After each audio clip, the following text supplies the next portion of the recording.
Graphic design, social media, marketing, branding? Check out our sponsors Vision Byte Creative Design Studio on visionbyte.co.uk to find out more and use code APE20 for 20% off your first order.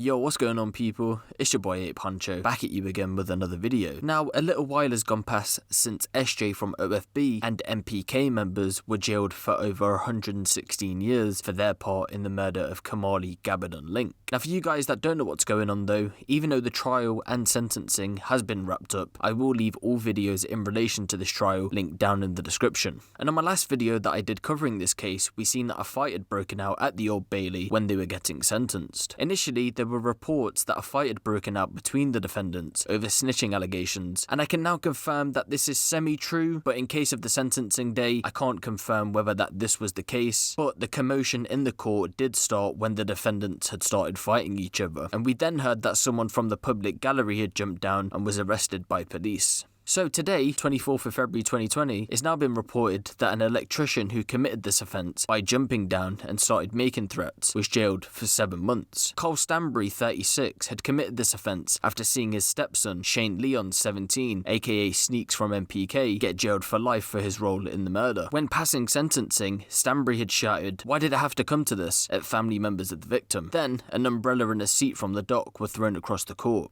Sneakz' stepdad was then heard to have jumped 9 feet, or 2.7 metres, from the public gallery in courtroom number 6 into the well of the court as a fight had broke out amongst the defendants, which led to disruption in the public gallery. Prosecutor Oliver Glasgow QC, along with 3 police officers, restrained Stanbury. Here we would see Sneakz' stepdad tell the prosecution and sentencing judge that he was going to murder them, along with other threats. At this point, objects were still getting thrown across the court, and the defendants were still fighting amongst themselves. The father of 4, Stanbury, was finally bundled out and handcuffed outside court. Mr. Glasgow, remaining calm, had told the concerned onlookers, "I'm fine," when asked how he was. The Old Bailey then went into lockdown as 3 City of London police vans carrying up to 30 officers, including dogs, were called to the scene. And a person who had spoke to the Telegraph at the time went on to say the incident had spilled over to Ludgate Hill, where police officers had dealt with a bunch of people. And then we had seen that footage had started to circulate of family members arguing outside the court. We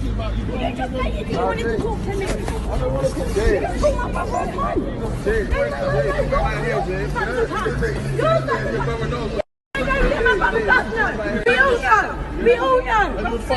Yeah, we will find out. As my brother said, he don't know who done it. So stop. Don't talk to your stuff. Yeah? More like you're a cunt. It's also now being reported that throughout the trial there had been violent fights as one by one the gang blamed each other for the death of Mr. Gabbidon-Lynck and senseless shooting of 20-year-old Jason Fraser. Sneakz' stepdad Stanbury returned to the Old Bailey today supported by his mother wearing a navy shirt and dark coloured trousers. Defence counsel James Higby for Stanbury said his client was the partner of Leon's mother and had taken time off work to attend on various days of the trial. Mr. Higby said when a fight broke out in the dock at the sentencing hearing, which was not his fault, there was then a fight in the public gallery where he was sitting. Someone within the public gallery said they thought one of the defendants had a knife.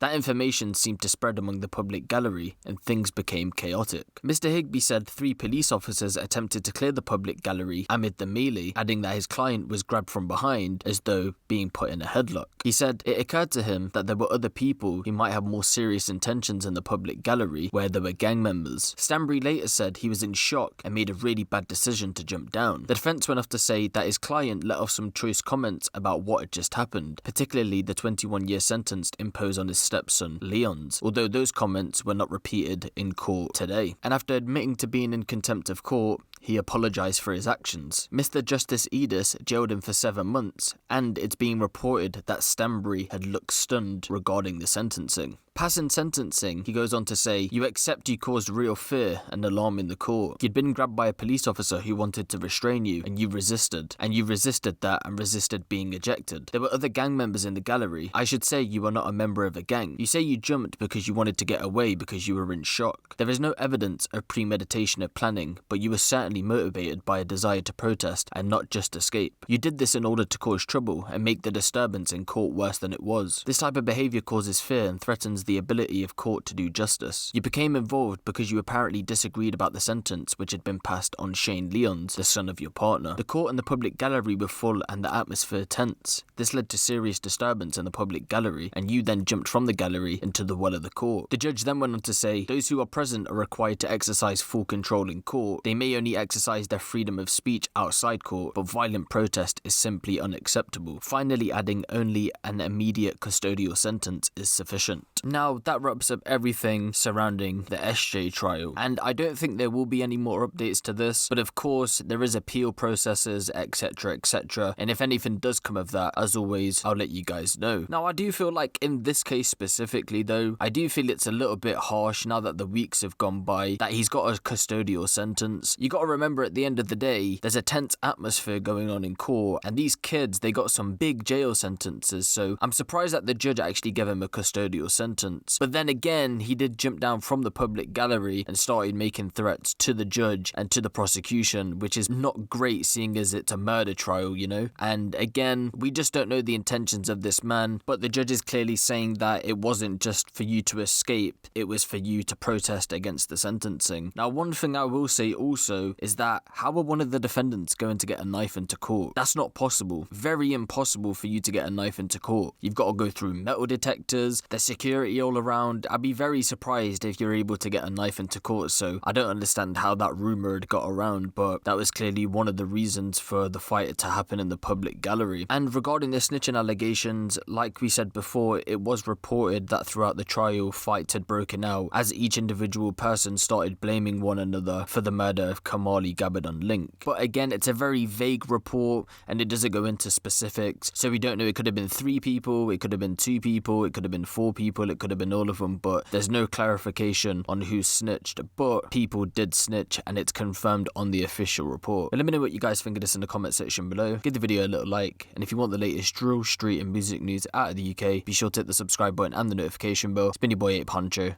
and I'm out.